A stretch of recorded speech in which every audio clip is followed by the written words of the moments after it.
On a vu la nouvelle superproduction de Netflix, The Electric State, on vous en parle tout de suite. The Electric State est le nouveau film des frères Russo produit par Netflix. Vianney, le synopsis ? Dans une version alternative des années 90, Michelle, une adolescente orpheline, part à la recherche de son frère disparu, accompagnée d'un robot énigmatique nommé Cosmo.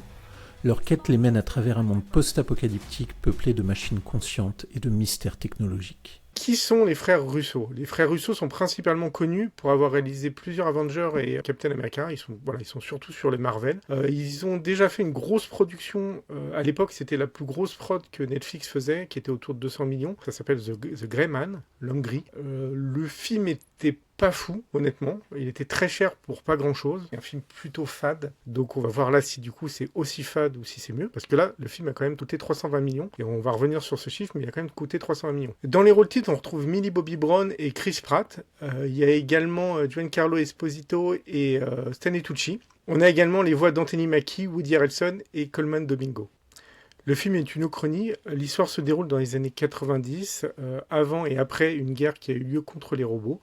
Il aborde assez rapidement des thèmes comme les connexions excessives avec tout ce qui est informatique, le transhumanisme, ce genre de thème. Voilà, on est autour du robot. Faut avouer, les thèmes sont abordés de façon vraiment très très légère et on est vraiment dans un film, selon moi, qui est vraiment très très grand public. Donc on voit dès le début du film l'impact que l'informatique, la réalité virtuelle, la partie transhumanisme a un impact important sur les gens, mais ça fait pas partie, selon moi, de l'intrigue. Je sais pas ce que t'en penses, Greg. Non, en fait, on va être direct. Globalement, on sent très rapidement que le film est fait pour un peu plaire à tout le monde. Et comme on dit souvent, quand on plaît à tout le monde, on plaît un peu à personne. Donc tout est un peu fade. Du coup, donc il y a des thèmes de fond, mais c'est pas vraiment abordé. Les personnages sont très peu développés. Voilà, on reste sur quelque chose d'assez fade globalement. Et donc, si au départ ça peut donner envie, justement, le film est assez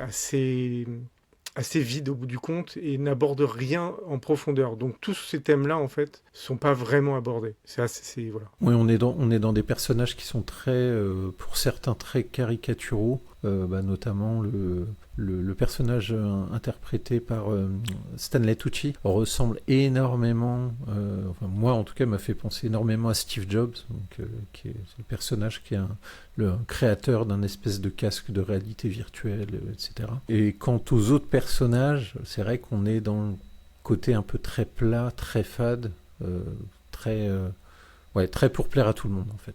En fait, Millie Bobby Brown fait un personnage assez basique. Chris Pratt fait ce qu'on a l'habitude de le voir dans Les Gardiens de la Galaxie ou Jurassic World.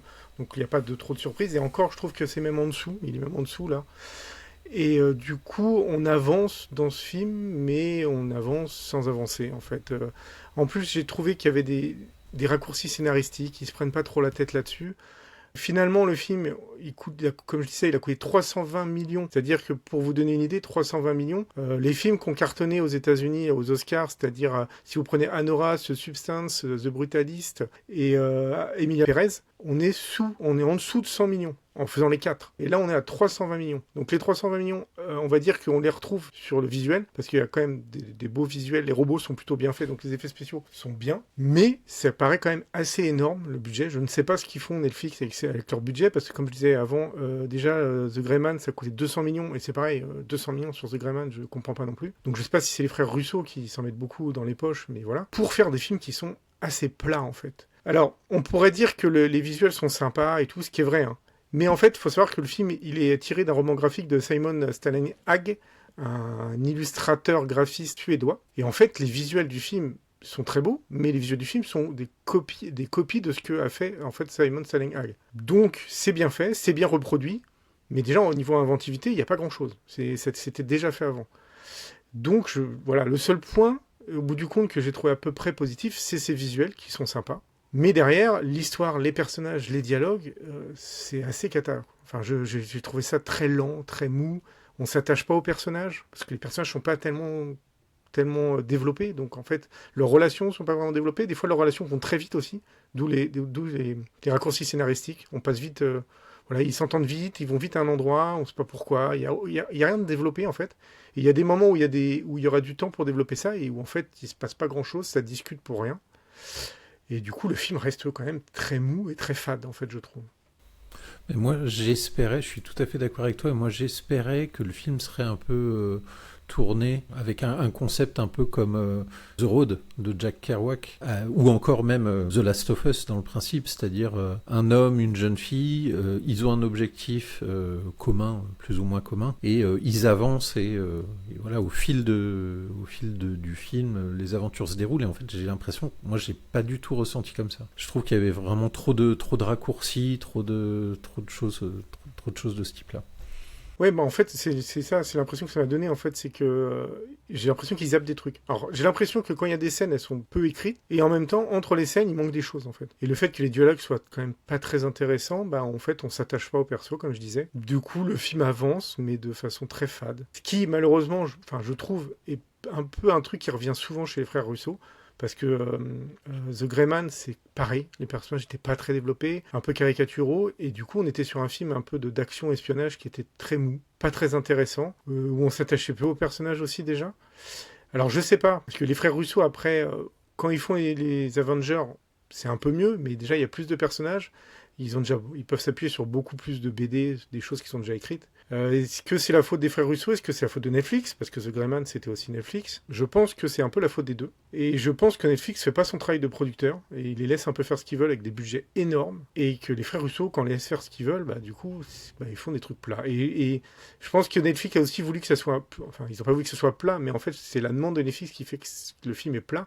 Parce qu'on sent aussi, je sais pas ce que t'en penses, mais on sent qu'ils ont tellement voulu plaire à un public lambda, grand public lambda, que du coup, tout est mou et rien n'est très intéressant. Même, ça se passe dans les années 90, donc je pense qu'ils ont voulu faire ça pour ramener ce côté nostalgique qu'on pouvait trouver dans Stranger Things avec Millie Bobby Brown. Sauf que dans Stranger Things, pour le coup, moi je trouve que c'est bien travaillé, c'est vraiment sympa quoi. Là, les années 90, on s'en fout totalement. Je sais même pas pourquoi c'est dans les années 90 en fait. Ils auraient pu le faire vraiment dans un futur proche. Là, les années 90, on s'en fout. Donc, est-ce que ça a peut-être un rapport avec le roman graphique de base, je sais pas. Mais en tout cas, quand on fait un film et qu'on a la possibilité de mettre de la nostalgie, ce genre de choses, on le travaille. Là, il n'y a rien, en fait. Si, il y a, mais c'est très vite fait, effectivement. Le fait que ce soit dans les années 90, ça se ressent pas, si ce n'est 2 ou 3 chansons qui sont ancrées dans les années 90, notamment même, je crois que Judas Priest, Breaking the Law, c'est plus les années 80, faudrait vérifier.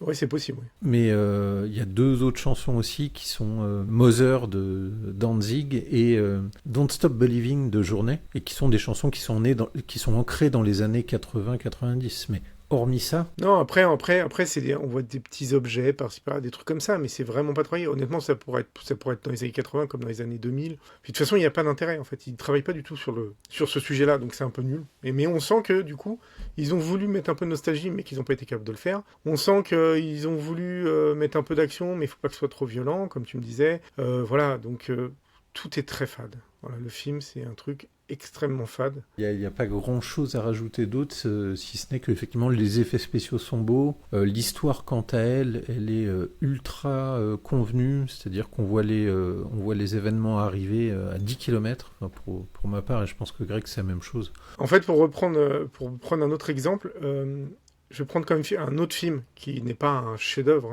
mais qui se rapproche un peu, Real Steel avec Hugh Jackman, qui se passe dans un futur proche avec un robot. Et en fait, c'est intéressant de voir que dans Real Steel, ils réussissent à nous attacher aux robots. Alors que là, il y a plein de robots, ils sont mignons, ils sont bien faits, mais j'ai trouvé qu'il n'y avait aucun attachement aux robots. Il n'y a pas d'attachement au personnage, il n'y a pas d'attachement aux robots. Voilà. Ça reste juste quelque chose de très, très fade. On suit des personnages qui avancent dans une histoire très rapidement en plus, parce que voilà, comme je disais, il y a des petits raccourcis, donc bon, ça avance. Et puis on arrive à la fin, et puis voilà, et c'était pas très intéressant. Ouais, mais je pense que ça peut plaire à des enfants.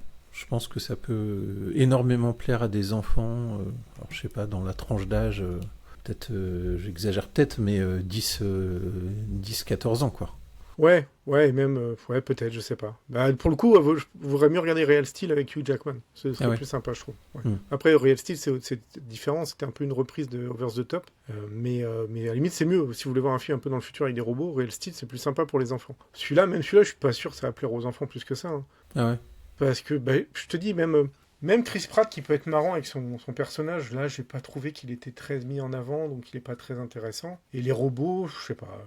Visuellement, c'est sympa, mais même quand ça parle, quand tout ça, on s'y intéresse pas trop. Je sais pas. Je trouve que c'est un gros raté à 320 millions. Mais ils vont certainement avoir plein de gens, parce qu'ils font tellement une promo de dingue que les gens vont aller voir sur Netflix. Et comme habituellement, les gens vont voir, même quand on leur dit c'est nul, ils se disent oh bah, je vais quand même aller voir, donc ça va marcher, donc ils nous referont une grosse prod dégueulasse à 400 millions la prochaine fois. Un peu dans le principe que Sous la scène, Sous la scène, que moi je n'ai pas vu perso. Et que moi je me refuse de voir, parce que justement, je voyais tout le monde dire c'est nul, c'est une grosse merde, et voir tout le monde dire ah bah faut que j'aille voir. Oui. Et en fait, quand vous faites ça, bah, Netflix se dit bah c'est génial, on va en refaire un autre. Et donc, ils nous font que des prods de merde, en fait. C'est exactement ça. C'est exactement ça. Donc, si on peut vous aider en vous disant de ne pas perdre votre temps à regarder ce film-là, regardez d'autres choses. Parce que même sur Netflix, hein, je pense qu'il y a des programmes qui sont peut-être plus intéressants que ça. En fait, le truc, c'est que si vous aviez très envie de le voir, regardez-le, bien sûr. Ouais, regardez-le. Par contre, si vous étiez dit à la base, ça m'intéresse pas plus que ça, ou vous seriez passé à côté, vous ne laissez pas avoir par le bourrage de crâne qu'il y a, en fait, avec le film. Si ça vous disait pas, le regardez pas, allez voir d'autres trucs. Parce que si vous suivez la mode de tout le monde va le voir, faut que j'aille voir, même si c'est nul, faut que j'aille voir. Voilà, ça gonfle l'audience. Et après, ils nous refont la même chose, quoi. Et ce serait bien que les frères Russo, qui commencent à être très connus pour être des pros du yes man, c'est-à-dire de faire un peu ce qu'on leur dit et de mettre de rien de personnel dans leur film, en fait. Il n'y a rien de personnel, donc ça fait des choses fades. Bah, ce serait bien que les frères Russo, ils fassent peut-être moins cher, mais qu'ils mettent peut-être un peu plus d'eux, et qu'ils arrêtent de nous faire des films basiques, grand public, mous et vides. Donc si on récapitule, les frères Russo, ils sont pas très bons dans ce film-là et dans ce qu'ils ont fait précédemment. En fait, ils arrivent à faire... Dans les Avengers, honnêtement, c'était pas mal, mais parce qu'il y avait de l'action tout le temps, et il y avait... Voilà. S'il faut travailler autour des personnages, je trouve qu'ils sont pas très bons, et après, voilà, bah, ils arrivent à faire une réal qui utilise des beaux effets spéciaux, mais c'est pas pour autant que c'est très intéressant. Donc les acteurs ensuite, ils sont pas spécialement mis en valeur et c'est pas très très bon. Le scénario, il est ultra plat, je pense pour moi vu, revu, peut-être même en termes de construction, d'événements qui arrivent, on s'y attend, on voit le truc arriver à 10 km. C'est les scénaristes qui travaillent souvent avec les frères Russo. Ils ont l'habitude de travailler avec eux, ils avaient déjà travaillé aussi sur The Grey Man, donc il n'y a pas de surprise en fait. Donc ça se passe dans les années 90, mais on s'en fout, si ce n'est que ils ont mis 2-3 chansons, moi qui m'ont fait un peu me réveiller, mais je pense pour réveiller les boomers et pour leur dire pour qu'ils soient contents peut-être un moment pendant le film, enfin les boomers.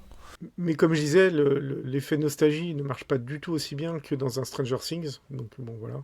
Attendez-vous à vous faire spammer et d'avoir 10 000 pubs qui passent pour vous dire que le film est grandiose et incroyable. N'y croyez pas.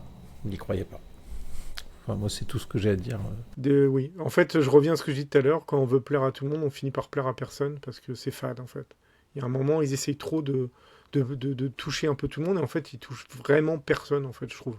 Voilà, donc non, la seule chose, c'est que je dirais bravo à Simon Sterling Hagg, qui est le créateur à la base du roman graphique, parce que j'ai vu quelques images, et en effet, c'est lui qui a créé ces visuels qui sont pour le coup très jolis, enfin en tout cas moi j'aime beaucoup.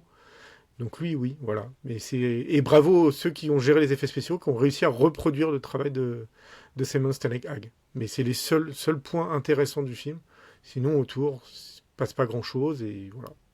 Netflix a une fois de plus répondu à mes attentes en faisant un programme qui ne me plaît pas du tout et qui correspond à ce que je pense, c'est-à-dire que Netflix fait énormément de programmes, mais par contre il est en quantité, mais par contre la qualité n'est pas toujours là. Si vous ne voulez pas perdre 2 heures de votre vie, je vous invite à le faire. à ne pas regarder. et puis regardez d'autres programmes, même sur Netflix. Récemment, il y a Yellowstone qui est sorti sur Netflix.